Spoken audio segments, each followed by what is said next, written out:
Hello, welcome to PlayStation Access. I'm Rob, and joining us is Dave. Hello. And Dave, we have just seen the reveal trailer for Assassin's Creed Valhalla. Finally. How good is it to be excited about another Assassin's Creed game?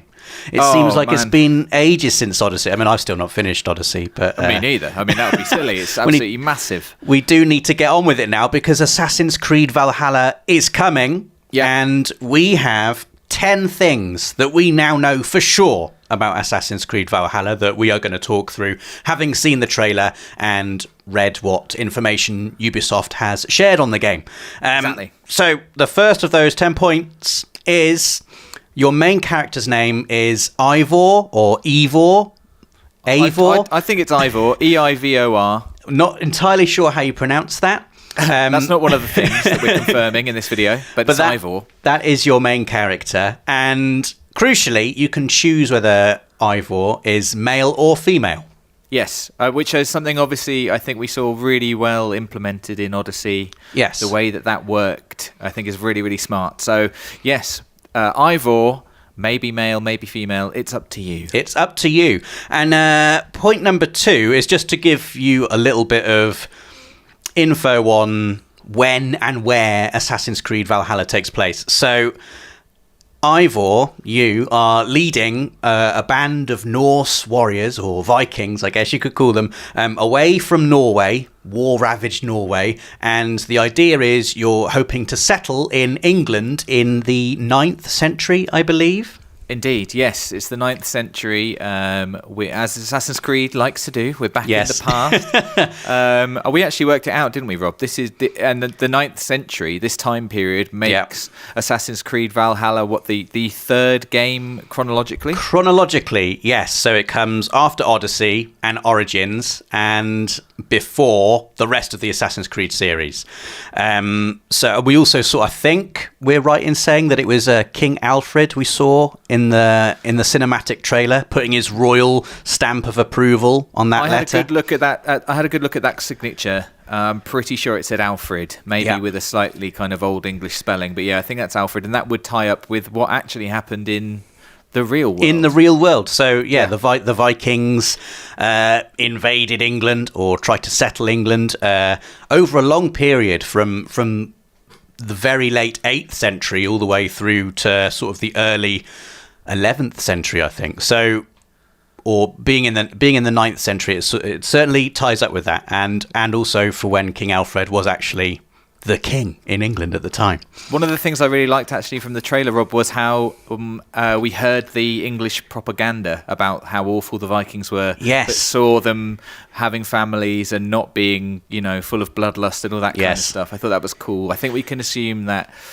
Alfred is the big bad. They're the bad guy. England are the bad guys. England are the bad guys. The Vikings are the good guys. And I'm totally down with that. Me too. You must remember that at the time, in the 9th century, England wasn't really England as we know it now. It was like a land of warring factions. Yes.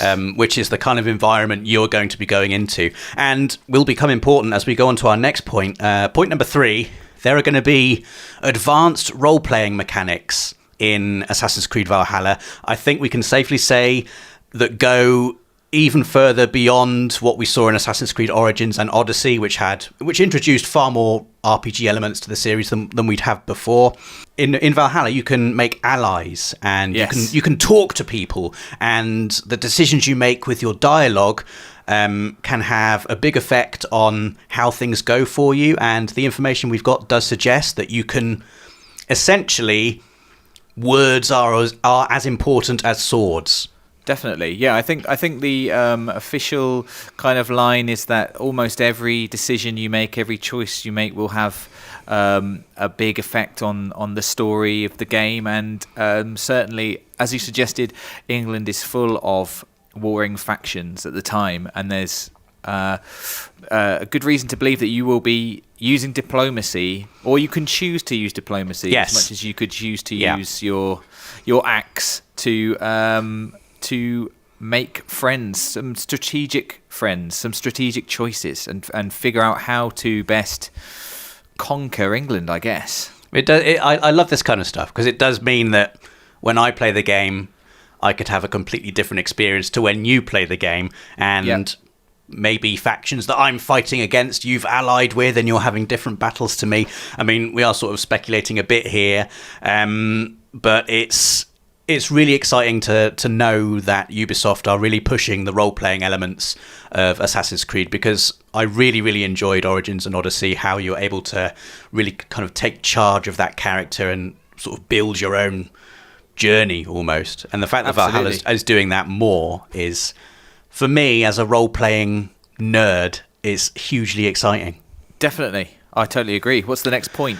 Point number 4, and this is massive. Point number 4, you can grow your own settlement in Assassin's Creed Valhalla, which is a completely new thing for the Assassin's Creed series. So not only have you got these additional role-playing elements in the game, there's now this entire sort of settlement growing mechanic. Yes, there is. I think it's, a lot of the wording and a lot of the kind of information that's been released just talk about does very much kind of emphasize that you are leading your clan, and I think this re-emphasizes that, the fact that you are building your settlement, and from that we can understand that you have to choose what buildings are included. Like, there are certain, like a barracks, I know we heard about, or a tattoo parlor, that kind of thing. You can upgrade them, and that will have in-game effects. It will unlock in-game features and also quests and things. So the way that you choose to grow your settlement, the things that you choose to add and upgrade, I guess sooner, or maybe just, maybe you won't add everything completely at all, that's going to have a big effect on your game and what's available to you. Absolutely. I mean, I'm dreaming of an England that's just completely mine, that I rule over, and it's just tattoo parlors everywhere. Oh my god! I mean, it does suggest also that you can have if there's a tattoo parlor, you can have tattoos in the game, and it'd be very cool if they were customizable. I love seeing in these types of games how everyone's main character looks slightly different, and everyone's going to be sharing it. Here's my Ivor. Oh cool yeah, tattoos. I know, totally. I think it's super cool, and it's very. I love with Assassin's Creed how they always find out ways to make gameplay mechanics fit with things, with history, with real things. And they bring that together so elegantly, and I hope that tattoos is another one of those. Tattoos. We should get on to point number 5, because this is Vikings. We've had role-playing elements, we've had talking, we've had settlement growing, and we've talked about tattoos.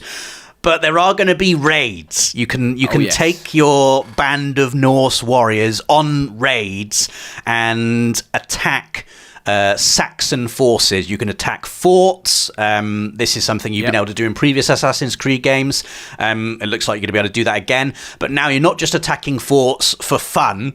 Although I imagine sneaking in and stabbing people is going to be really fun. But now you can capture resources from doing these raids, which you can then use, and it feeds back into point 4 to continue to grow your settlement. So I like the idea of there being this sort of economy going within Assassin's Creed Valhalla, where you can be going out on raids, killing loads of people, having loads of fun, doing all the classic Assassin's Creedy type things, and having that feeding back into growing your settlement. And then as your settlement grows, you are able to more effectively go on more raids, which I just love that kind of idea.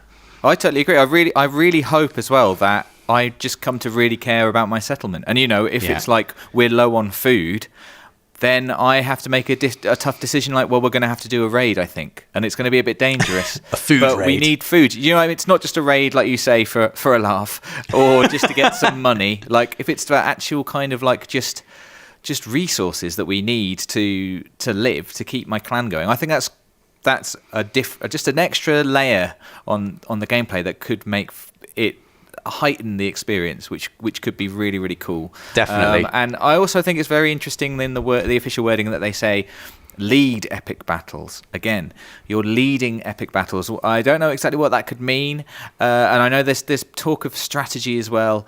So I'm very interested to see how these epic raids are gonna play out. I think there's going to be a lot of interesting information to learn about those in the future.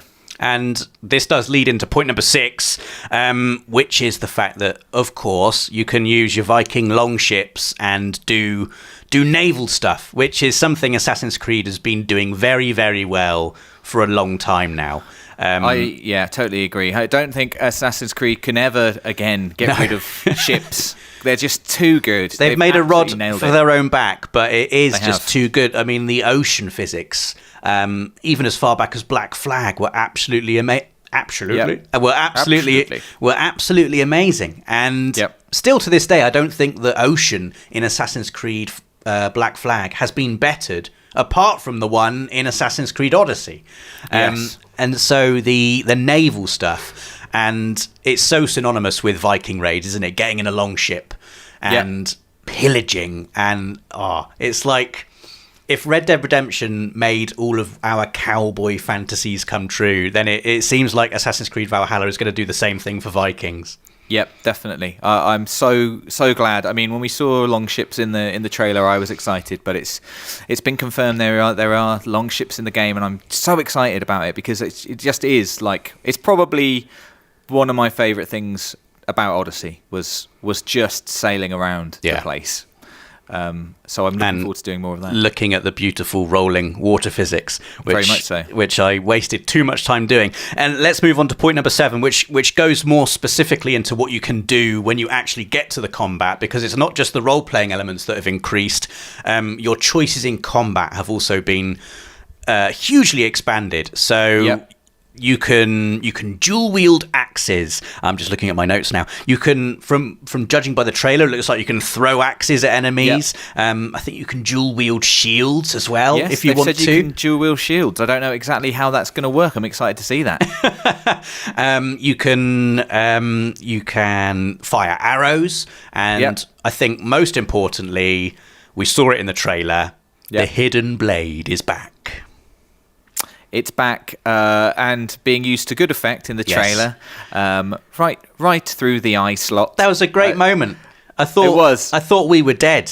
Us being the Vikings. Maybe this isn't the main. And then no, the big English boy is sat down because the hidden blade's gone right through his visor. I totally bought it too. Like I was waiting for like the gunshot or something. I was like, wait, someone else has shot him. Well, no, they don't have guns. Or the arrow then? Any arrows? No. It was a good moment. Yeah. So the hidden blade is back, and being put to some good use there. So that's a big deal for Assassin's Creed fans. I mean, it's like the most iconic thing in the entire series is being able to use your hidden blade.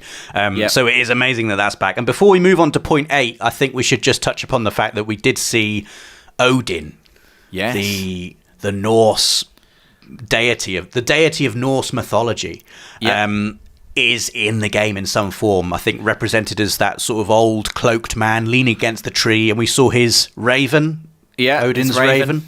Yes, we did. We don't know really what part that is going to play in the game. We've only seen that in the trailer, but it does suggest that there is going to be an element of fantasy and mythology in the game, which I really enjoy. I think it's something that we were saying earlier.